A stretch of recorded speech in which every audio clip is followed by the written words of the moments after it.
trusted with any information you give us. We will not use it unless we are able to agree. Unless we are able to agree on everything. Yun nga, sabi ko nga, they'll have to make a sworn statement again later on, and they'll have to have an agreement with us. Meron hong memorandum of agreement yan, pag sila ang i-cover, at marami pa. Under the law, pagkaralan nyo yung batas. Doon sa batas yan. But it's safe to say na, sir, na candidate na sir for the WP. Well, everybody's a potential. This is a process that we're transparent about in many ways. Because we want the people who want to speak to be free to speak. That we will hold everything in confidence. Hindi natin gagamitin yan. Anything that we talked about earlier, hindi namin gagamitin yan pag hindi kami nagkasundo. It will be treated in confidence. Sir, for the record, yung suggestion nila kanina, nasasabi niyong cooperative yung mga Vizcayas? I think that they're really looking for a solution to their problems. Sir, how long do you think this evaluation process will take? Marami kasi I have to consult with some of the researchers who are deep into the subject matter already. We will have to get more background questions that we will need. Ano yan eh? It's a process talaga. Kailangan talaga ano natin ang gusto. Sir, nag-reach out po ba sa inyo si Senator Marcoleta regarding the meeting? Hindi, we were together yesterday. In fact, I spoke to Curly Discaya in front of Senator Marcoleta. Ano po, sir, yung, if you can share, ano po yung... Nalaman, sabi ko nga, we were willing to evaluate. That's it. Yun eh. It's a process eh. Wala naman dyan instant, walang instant dito. Sir, yung Discaya, yung nag-initiate na they want to go here po ngayon? Hindi. Ano yan? I asked the Senate President to make him available for our panel to talk to.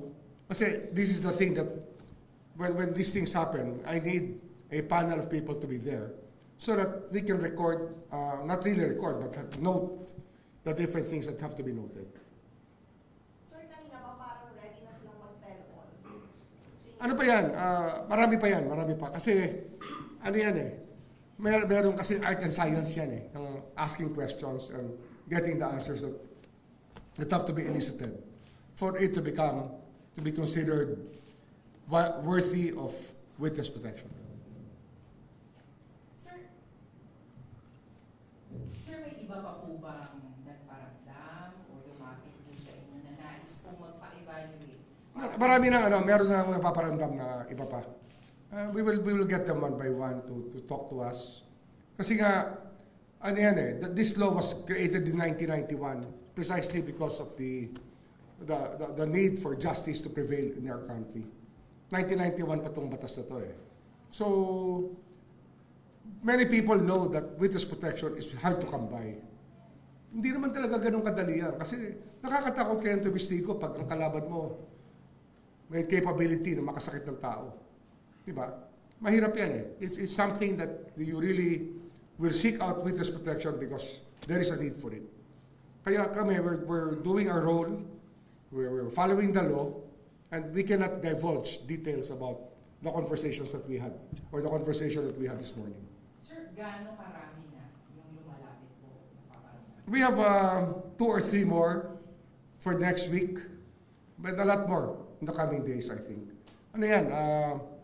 We have to really, it's a process that has to happen because we have to be able to validate and verify information. Sir, ito po ba ay mga pangalang lumalabas na, kasama na sa investigasyon? Thereabouts, what you know and what I know are not too far apart. Tapos, sir, while bukas po kayo na tumanggap nito nga pong mga gustong maging ma-evaluate for WPP, ano naman, sir, yung pwede nilang harapin kung kasinungalingan o hindi totoo? Wala sila. Pagka nasa program ka na and hindi ka tumupad sa usapan, they can be liable for perjury. And perjury is actually a very serious crime. You cannot take it lightly. Sir, balikan ko lang po yung Tito 4 na possible next week. Part po ba sila nung top Hindi lahat. Hindi lahat. Merong isa yata na kasama rin sa top 15. Pero meron ding hindi kasama. Sir, taga-DPWH po ba? Meron kaming gustong kunin sa DPWH. Pero wala pa. We will have, I will still coordinate with the Blue Ribbon Committee on this matter. Kasi syempre, we have to help each other because the great pains that Senator Lacson has gone through to research about the subject matter, we have to respect that. And we have to take the cue from them on how to go about this matter. We cannot just take over and say, mali kayo, kami tama. Hindi po ganun to. It's one branch of the government helping another and trying to go through a process so that we can have our goal fulfilled. And our goal is to fight corruption. Secretary, pati po sa naging pag-uusap niyo kanina, masasabi naman natin credible witness ang mga diskarte. I cannot comment on that. We have to wait for the process to finish. We have to wait for the process to finish. Sir, hindi ibig sabihin papasok sila sa WPP, magiging witness na sila. Kaya nga, proseso to eh. Evaluation pa to. Marami pa itong pagdadaanan. Hindi ito instant conversation and instant decision. Marami pang kailangan konsultahin dito. We have to respect the Blue Ribbon Committee. Sila nauna rito eh. Kaya we have to consult them also on certain matters. And we have to ask them to guide us through. Kasi meron silang research na hindi pa available sa amin. Hanapin pa namin yan. Hihingin pa namin sa kanila yan.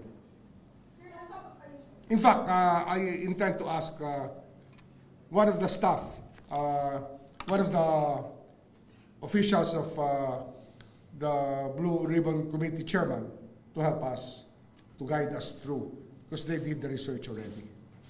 Sir, kapag nasa WPP na, ano po yung proseso? Ano mangyayari? Yun nga, kailangan nga magkaroon ng memorandum of agreement with us, and they will have to execute a sworn statement detailing everything that transpired and what they're testifying to. Sir, for the discussions, And of course, yung commission, we have to coordinate with the ICI on this matter para hindi mag-double up ang efforts, para hindi masasayang ang oras. What we have, we will share with them. This is a many-pronged approach to solve one problem. so sir, ano na po yung next step ngayon? After nyo makausap, may susunod pa po ba kayong pag-uusap? Meron pa. We will arrange it with the Senate President and the Blue Ribbon Committee Chairman. Kailangan talaga yan. Meron talagang coordination lahat ng bagay.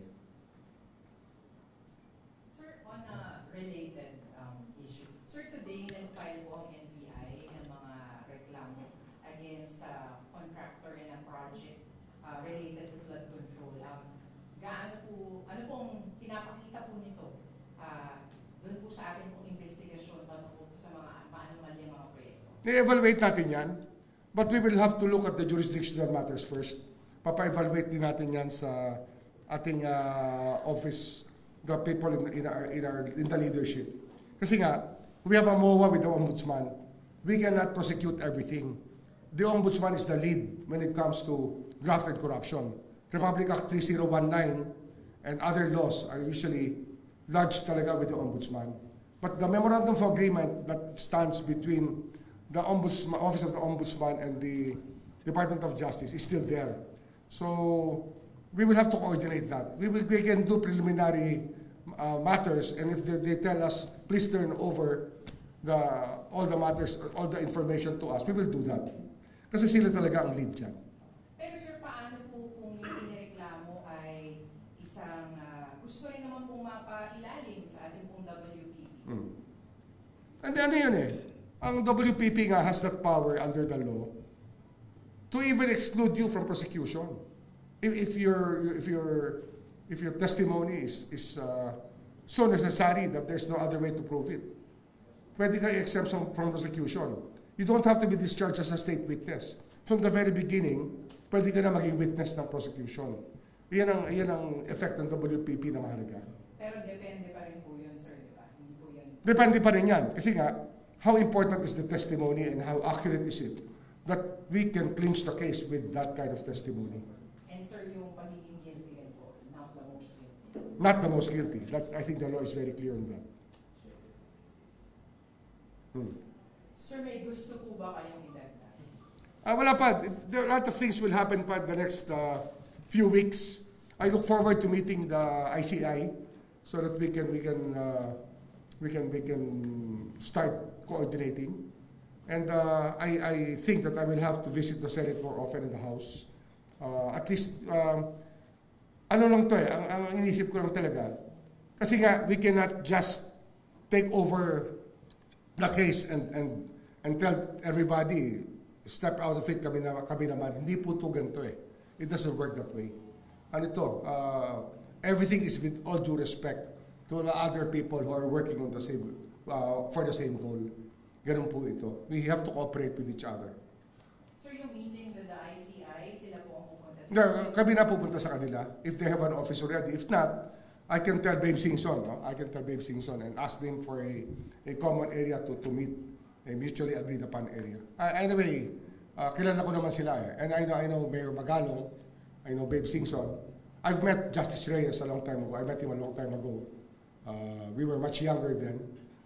But it's a small world. Actually, ano yan, we will be very professional about what we do here. Okay? Thank you. Last na lang, sir. Yung sa DPWH na nabanggit mo kanina, ano yung gusto niyo gawin sa kanya? I-under lang siya ng WPP for protection o gusto niyo siyang maging witness? Meron kaming gustong evaluate the witness from DPWH. Meron kaming gustong evaluate the witness. Evaluate for witness protection. Pero ano to, basta we'll work on it. We're working on it. I have asked a few friends in the Senate to help us start the process also. Sir, bakit siya? Bakit bakit niyo gusto makausap or maipasa? Alam mo, may mga vital link yan. Alam mo naman tayo. We have to create the links and connect the dots. And sometimes they're the most important pieces of the puzzle that connect the dots. Ganun yan eh. Diba? You're trying to solve a puzzle. Okay? Thank you.